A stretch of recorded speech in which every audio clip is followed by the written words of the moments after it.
안녕하세요. 오늘도 서양살롱을 찾아주셔서 감사합니다. 재혼을 앞둔 30대 여성이에요. 남들은 일생에 한 번 하는 결혼을 저는 40도 안 된 나이에 2번이나 경험하게 되었어요.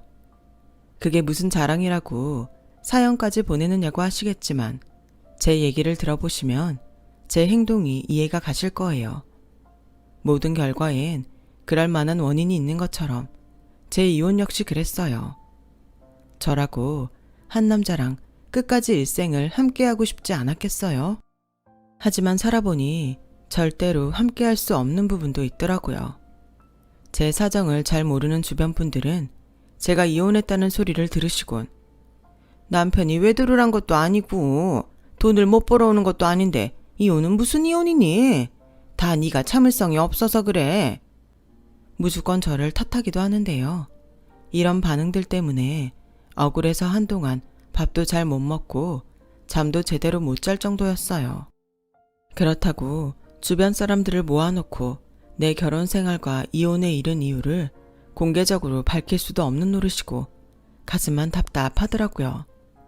그래서 이참에 대놓고 알린 후에 억울했던 모든 걸 털어내자 싶어 사연을 보내봅니다. 결혼 이전까지 제 인생은 이렇다 할 부침 없이 평범했어요. 중산층 가정에서 태어나 부족함 없이 살아왔고 장녀라서 동생들보다 많은 혜택을 누리고 자라기도 했죠. 딱 하나 남보다 못한 게 있다면 그건 수학 점수였어요. 아무리 노력을 해도 수학 점수는 좀처럼 오르지 않았거든요. 동계산을 할 때도 남보다 느리고 그나마도 종종 틀리곤 했어요. 상황이 이러니 일찌감치 제 진로는 문과로 정해진 셈이었죠. 오죽하면 고3 때 저희 엄마가 수능 시험을 앞둔 제게 그랬겠어요. 수학 문제를 꼭 풀어야 하는 건 아니야. 찍는 방법도 있잖아. 풀어서 빵점 받는 것보다 찍어서 15점 받으면 그게 이득 아니겠어? 어떻게든 대학은 가야지. 시험을 앞둔 딸한테 수학 문제를 풀지 말고 찍으라고 말하는 엄마 심정이 오죽했겠어요. 하지만 당시 제 성적이 수학만 아니면 명문대도 노려볼만 하다고 할 정도로 꽤 좋았거든요. 모의고사 때 수학 문제도 열심히 풀어도 빵점이 나오길래 한 번은 에라 모르겠다는 심정으로 찍었더니 글쎄 15점이 나오더라고요. 푸는 것보다 찍는 게 나았던 거죠. 그러니 저희 엄마도 시험을 앞둔 딸한테 그런 말을 했던 거고요. 아무튼 저는 제 인생에서 가장 큰 시험에서 수학 문제를 몽땅 찍었어요. 그런데 결과가 어땠는지 아세요? 무려 47점이나 나온 거예요. 기적이었죠. 덕분에 저는 제가 원하던 대학에 들어갈 수 있었어요. 수포자인 저로서는 로또를 맞은 거나 다름없는 순간이었죠. 대학에 들어간 이후로는 수학에 대한 스트레스에서 벗어날 수 있었어요. 교양 과목부터 전공 필수 과목까지 수학과 연관된 과목은 없었으니까요. 게다가 우리나라는 사회 전반적으로 전산화 시스템이 잘 돼 있어서 굳이 제가 직접 계산을 하지 않아도 알아서 계산해주고 고지서를 보내주니 수학을 못하는 저로서는 이보다 좋을 수 없었죠. 그 일이 있기 전까지는 말이에요. 대학을 졸업하고 취업에 성공한 저는 모 기업 홍보실에 입사했어요. 당시 제가 맡은 업무는 사보 취재기사 작성이었는데 그해 상반기 뛰어난 성과를 낸 직원을 만나 직접 인터뷰를 하고 기사 작성을 하는 일이었어요. 입사 초기라 아직 회사 일이 서툴던 저는 타부서 사람을 만나 인터뷰를 하기 위해 그 부서가 하는 일과 그 직원이 이룬 업무 성과의 의의 등을 미리 공부해 가야 했으니까요. 뭘 알아야 질문도 할 수 있으니까요. 처음 인터뷰를 하게 된 건 젊은 영업부 대리였어요. 바로 제 첫 번째 남편이었죠. 첫 인터뷰라 저도 나름대로 준비를 많이 해가기도 했고 남편 또한 아직 신입인 저를 많이 배려해 주어서 인터뷰는 잘 마무리되었어요. 그렇게 저의 첫 업무였던 사보가 인쇄되어 나왔고 나름 뿌듯해하던 저는 몇 시간 뒤 심할서를 쓸 위기에 처하게 되었어요. 어떻게 된 일이냐고요? 남편과의 인터뷰 중에 지난 분기보다 성장한 영업 성과를 표와 그래프로 냈는데 제가 계산을 잘못하는 바람에 마이너스 성장이 돼버린 거였죠. 한마디로 인터뷰 내용과 정반대의 상황을 만들어버린 거예요. 이에 영업부에서 바로 항의했고 영업부 과장님은 사부를 담당한 직원을 당장 바꾸라며 수화기 너머로 호통치셨어요. 결국 당시 대리로서는 이례적으로 엄청난 영업 성과를 내서 사부까지 실리게 됐던 남편한테 저는 찬물을 끼얹은 셈이 되고 말았죠. 그래서 한동안 영업부 쪽으로는 발길도 하지 않을 정도로 남편과 영업부 사람들을 피해 다녔어요. 그런데 원수는 외나무다리에서 만난다고 하필 막다른 복도에서 남편과 마주쳤지 뭐예요.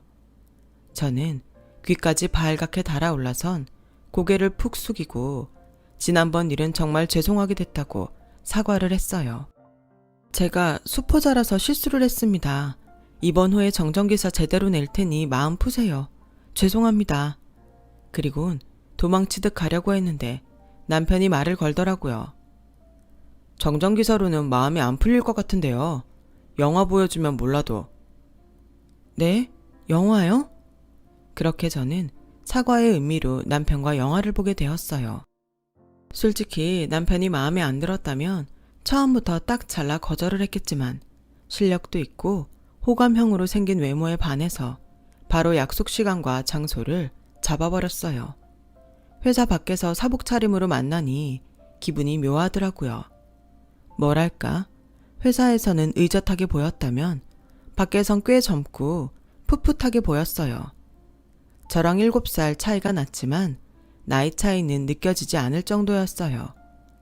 그렇게 느낀 데에는 몇 가지 이유가 있는데 그중 큰 비중을 차지한 건 바로 할인받는 데 능하다는 거였어요. 요즘은 통신사나 신용카드 등 의외로 할인받을 수 있는 것들이 많잖아요. 특히 젊은 친구들일수록 그런 쪽에 빠삭하고 활용도 많이 하고요. 30대만 돼도 그런 게 있다는 것도 모르거나 안 다쳐도 이성을 만날 때는 창피해서 일부러 사용 않곤 하는데 남편은 달랐어요. 어차피 쓰라고 만든 기능인데 안 쓰는 사람이 바보죠. 통신비며 카드 연회비는 꼬박꼬박 내면서 내 권리 안 찾는다는 게 말이 되나요? 할인 쿠폰이나 할인 카드를 쓰는 남자를 쪼잔하다고 하는 여자들도 있다는 거 알아요. 하지만 내 남편이 그런다면 모르긴 해도 칭찬해 줄걸요? 듣고 보니 맞는 말 같았어요. 남편의 말은 묘하게 설득력이 있어서 저도 모르게 남편 뜻에 동조하게 되더라고요. 그건 남편과 사귀고 나서도 다르지 않았어요. 그날 데이트를 시작으로 우리는 연애를 시작했고 연애를 하는 동안 저는 남편한테 신용카드 사용법부터 마트 적립카드, 통신사 차감 할인 등에 대해 본격적으로 배우게 되었어요. 문과 출신인 저와는 달리 이과 출신인 남편은 수에 대한 감각도 남다르고 이율이나 손익계산도 엄청 빨라서 매번 놀라곤 했어요. 대학에 들어가고 다시는 쳐다도 안 볼 것 같았던 수학을 저는 남편과 연애를 하면서 다시 하게 된 셈이었죠. 매번 머릿속에선 쥐가 날 것 같았지만 남편한테 칭찬을 받으면 스트레스가 확 가시는 것 같아서 싫어도 꾹 참고 남편 말에 따랐어요. 그러던 어느 날이었어요. 남편이 뜬금없이 목걸이를 사왔더라고요. 그동안 열심히 자기 뜻을 따라준 데에 대한 선물이라면서요. 이건 내 돈으로 산 게 아니라 우리가 지난 2년 동안 절약한 비용으로 산 거야. 어때? 눈으로 보니까 절약할 맛이 나지? 통신비 커플 할인이며 데이트 비용으로 쓰려고 만든 카땡땡 통장, 그 밖에 할인 쿠폰 등으로 데이트 비용을 절약해왔는데 남편이 그걸 계산해보곤 해당 금액을 빼서 제 목걸이를 사온 거였죠. 때로는 너무 돈에 절절 매는 게 구질구질해 보이기도 했는데 이렇게 결과를 눈으로 확인하고 나니 내가 그동안 잘못 생각해 왔다는 걸 알게 되었어요. 그래서 가끔 투정 부린 게 미안하더라고요. 이런 나라도 괜찮다면 나랑 결혼해주지 않을래? 평생 손에 물 안 묻히고 살게 해주겠다는 약속은 못하지만 적어도 돈 걱정하고 살게 하진 않을게. 우리 결혼하자. 제 눈을 바라보며 진지하게 말하는 남편의 모습에 왠지 믿음이 갔어요. 그래서 생각할 것도 없이 바로 좋다고 말했죠. 그렇게 결혼을 하기로 결정한 우리는 결혼 전에 앞으로의 상황에 대해 많은 대화를 나누었어요. 남편은 우리 대화를 그날 문서로 정리해서 결혼 10계명을 만들었어요. 그중 하나가 가계부를 쓰는 거였어요. 가계부? 난 지금껏 용돈 기입장도 안 써봤는데 솔직히 자신 없어. 어려울 거 없어. 지출한 거 그대로 적기만 하면 되는데 뭐가 문제야? 내가 옆에서 도와줄 테니까 걱정 마. 아, 그리고 돈 관리는 아무래도 자기보다는 내가 하는 게 나을 것 같은데 자기 생각은 어때? 물론 내가 계속 하겠다는 건 아니고 자기가 어느 정도 돈 관리에 익숙해지면 그땐 자기한테 다 맡길게. 그땐 남편의 꿍꿍이를 몰랐던지라 저는 그러겠다고 해버렸어요. 이후의 결과를 생각지도 않은 채요. 당시 남편은 30을 훌쩍 넘긴 나이라 시댁에서는 결혼을 서두르길 원했고 저 역시 20대 후반이라 저희 집도 기왕 할 거라면 시간 끌 거 없이 하기를 바라는 눈치였죠. 그런데 결혼을 앞두고 저희 엄마가 유방암 진단을 받으신 거예요. 다행히 초기라서 수술 없이 치료제를 통한 통근 치료를 하게 됐지만 남편은 이런 상황에 걱정이 됐던 모양이에요. 다름 아닌 돈 문제 때문이었죠. 이런 말 한다고 서운하게 생각하지 않았으면 좋겠어. 이건 어디까지나 결혼 후 우리 두 사람을 위한 거니까 말이야. 남편은 일단 결혼을 하면 우리는 독립된 가정을 꾸리는 거니까 각자 집안 문제에 금전 지출을 하는 건 지양하자고 하더군요. 물론 자식된 도리로 모른 척하기 힘들지만 매번 시댁 혹은 친정에 일이 생길 때마다 돈을 대게 되면 나중엔 그 문제로 부부 사이에 벽이 생길 수도 있고 실제로 금전적 타격을 입을 수도 있기 때문이라면서요. 남편 말이 틀린 건 아니었지만 엄마가 암 진단을 받자마자 이런 소리를 하니까 솔직히 기분은 나빴어요. 그래서 나도 모르게 뾰로통한 표정을 짓고 말았죠. 장모님 일도 있는데 이런 말에서 자기가 서운해할 거란 건 알아. 하지만 앞으로 시작할 우리 가정도 생각을 해야지. 안 그래? 우리가 안정된 후에 도와드리자는 거니까 너무 기분 나쁘게만 생각하지 말아줬으면 해. 서운한 마음에 결혼한 친구들한테 이 얘기를 했더니 오히려 긍정적인 반응이 쏟아지더라고요. 뭐가 문제니? 너희 집만 안 돕겠다는 것도 아니고 자기 집에도 돈 안 갖다 주겠다는데 문제될 거 없잖아. 솔직히 결혼하고 친정에 들어가는 돈이 많겠니? 시댁에 들어가는 돈이 많겠니?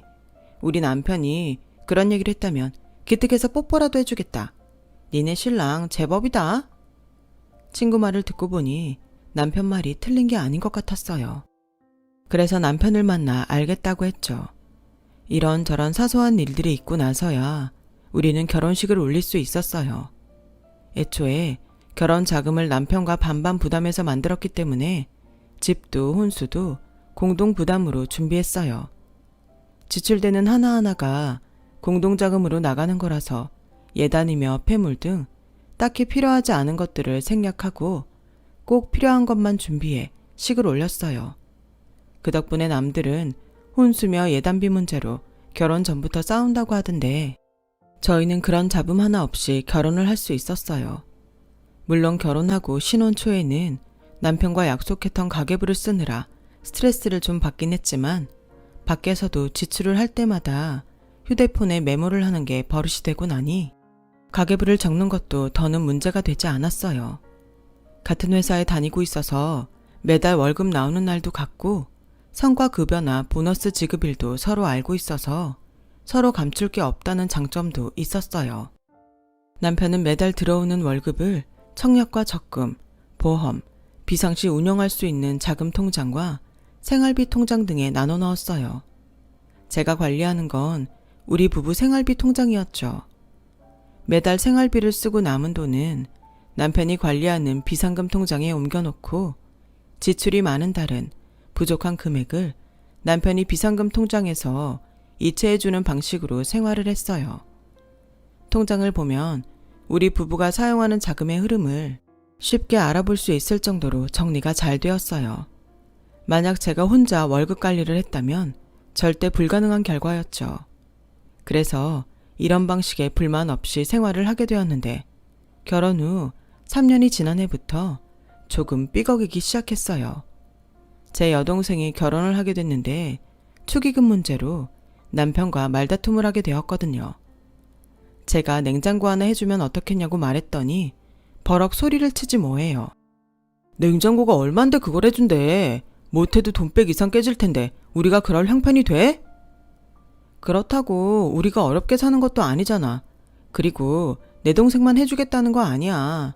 나중에 당신 여동생 결혼할 때도 그 정도 해주면 되잖아. 형제간에 축의금으로 줘도 100만 원은 주는 게 시세라고. 그런 건 허세 부리는 인간들이나 그러는 거고 난 그렇게는 절대 못해. 30만 원 이상은 안 되니까 그렇게 알아. 우리 결혼할 땐 동생들한테 한 푼도 못 받았는데 왜 우리가 줘야 돼? 결혼은 지들이 알아서 하는 거야.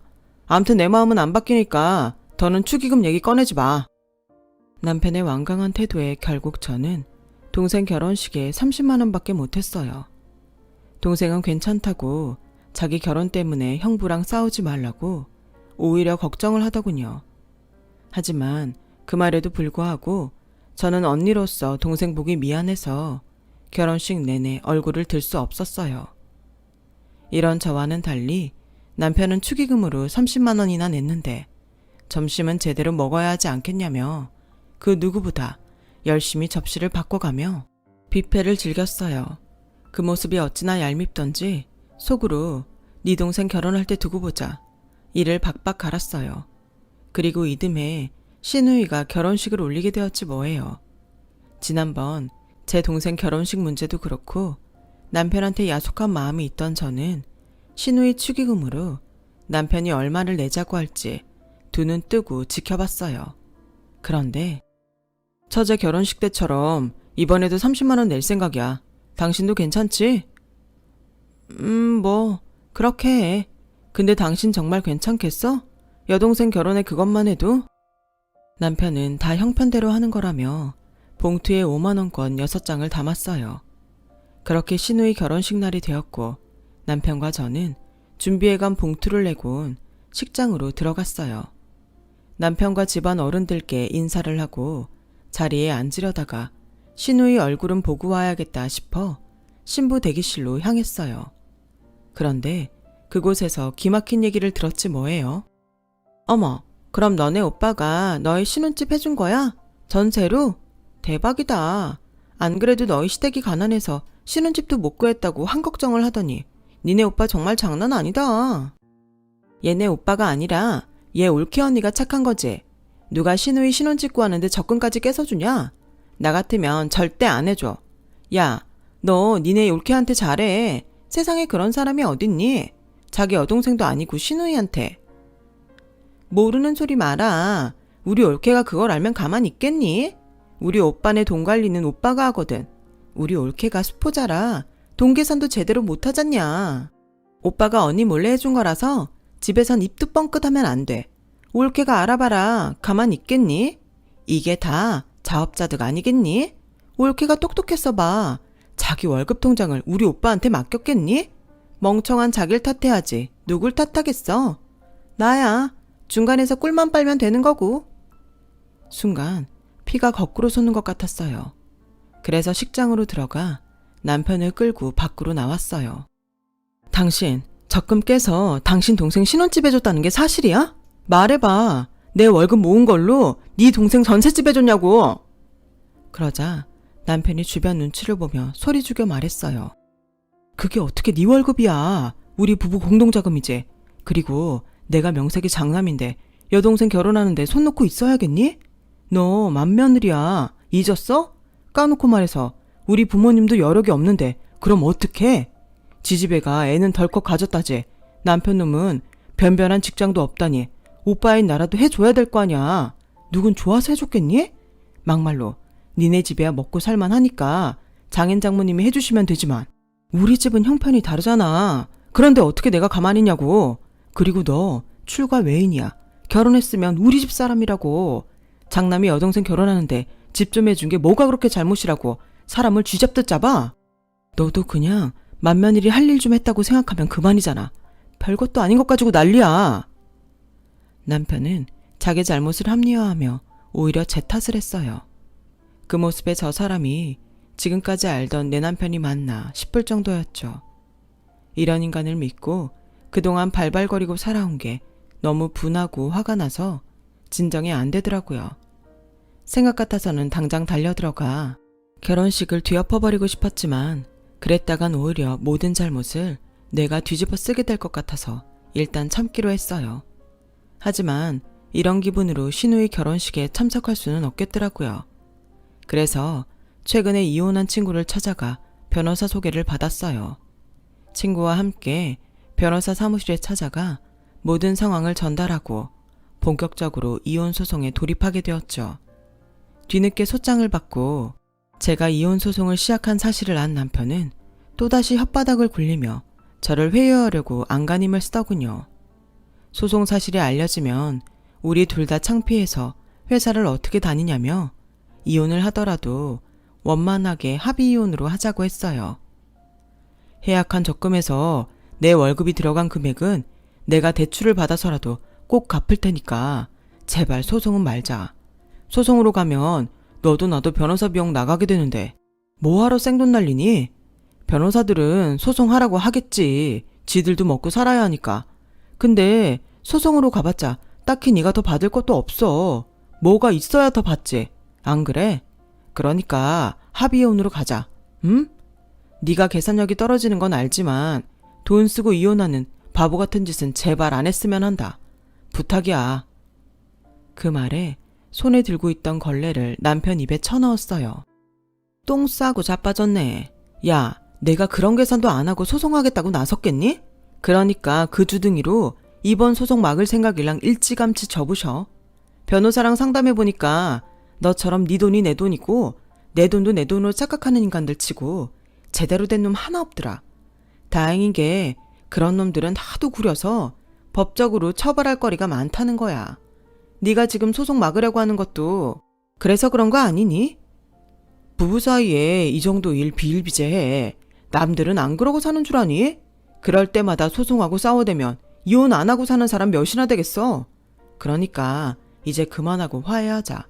우린 이런 일로 깨질 사랑 아니잖아. 끝까지 상황 파악 안 되는 남편은 사랑 타령을 하고 나섰어요.